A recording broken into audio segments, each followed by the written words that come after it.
All right, tonight, guys, I have a little bit of a fun one. Slightly time sensitive if you want the best value for money because this is a Kickstarter watch.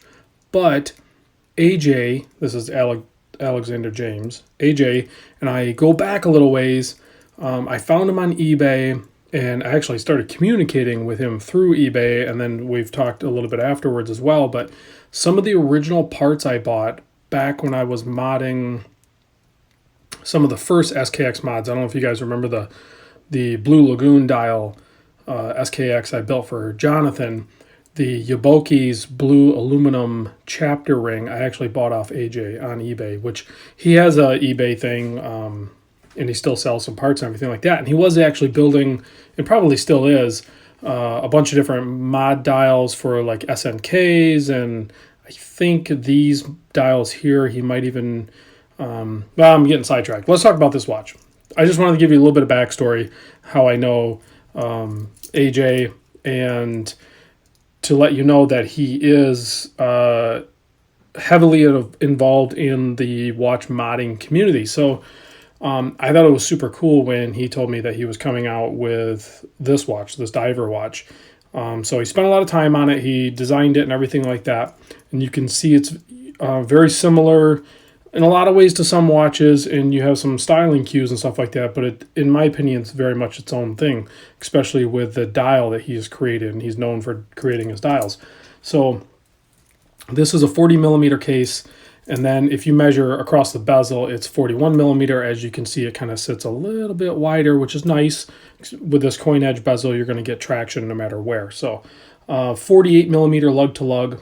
The thickness, including that double dome sapphire crystal with, I believe it has AR on it as well, is 14.3 thick. So, don't be too worried about the thickness on that. It's really closer to like, it's less than 14.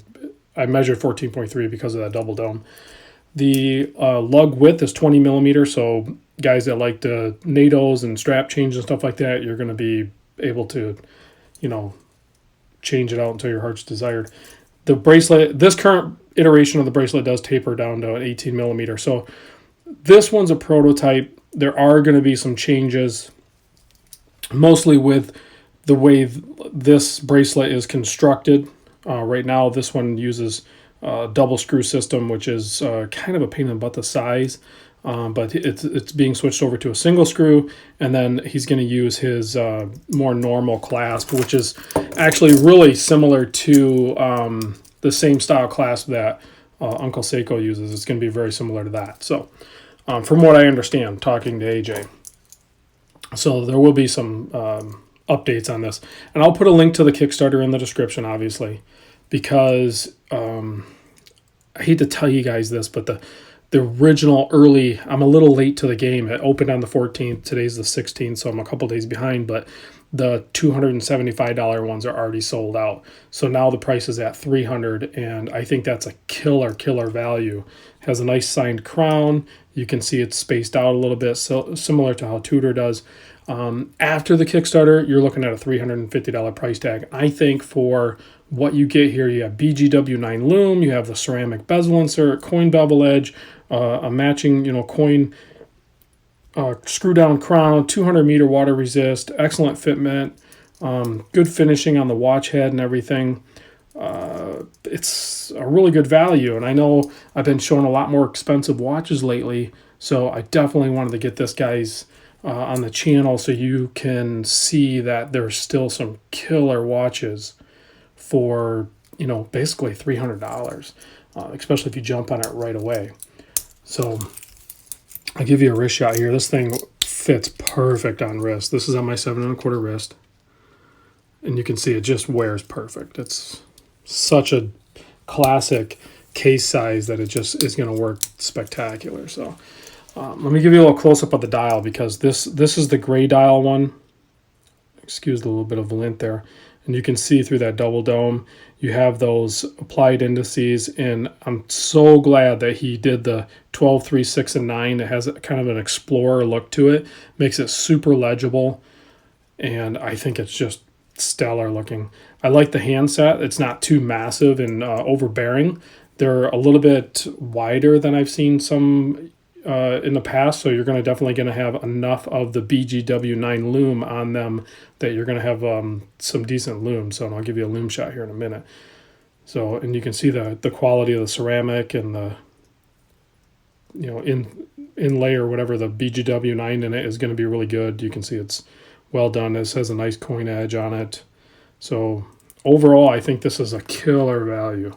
So there's a couple other colors. There's a white, almost like a snowflake dial. So if you guys are looking for one of those, you don't ever see those. You know, that frost monster or ice monster that's coming up, that has something like that. Well, AJ has one too, and then he has a black dial one. So look at his Kickstarter campaign if you're interested in something like that. He's using the NH35 movement. He's extremely familiar with those and happy with their performance, as most of us are. So, you know, it's going to hack and hand wind. You have a really nice screw down crown. When it unscrews, again, this is a prototype. I don't really get a pop or anything like that. The NH35 is a movement that's set up for a date wheel, so you're going to have that ghost date there. So then the last position would be your hack and your time setting. And then, of course, you have your wind function. And then when you screw it down, it just grabs right in. Piece of cake. So here it is next to the SKX, just for a size comparison, because I know a lot of you guys like to see that. I think, me personally, and maybe it's just where I'm at in my watch buying and collecting phase, this gray dial is got to be the #1 choice. And then if you want something a little bit stand out, even more bold, I would go with that white frost dial or something like that. That's a really killer option. If you want the safe bet, then obviously go with the black dial. And I can't remember if there's a blue one or not. There might be. Check out his Kickstarter. I'll put a link in the description. Big thanks to AJ for sending over this prototype. And I know it was a timely fashion sort of thing. So if you guys are interested in this, definitely go jump on it. So let me give you a lume shot here real quick. You can see that BGW9 glows really nice blue. Of course, I'm looking at the screen here, and it looks kind of greenish to me.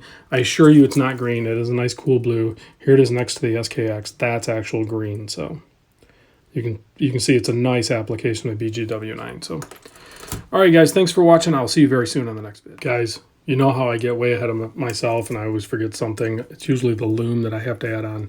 I forgot to talk about the bezel action. 120 click bezel.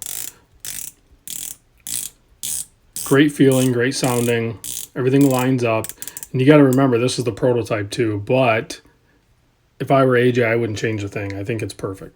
So the bezel action, the only thing that I would talk to him about was the screw links and the clasp, and he was already on top of that. So again, thanks for watching, guys. I'll see you real soon.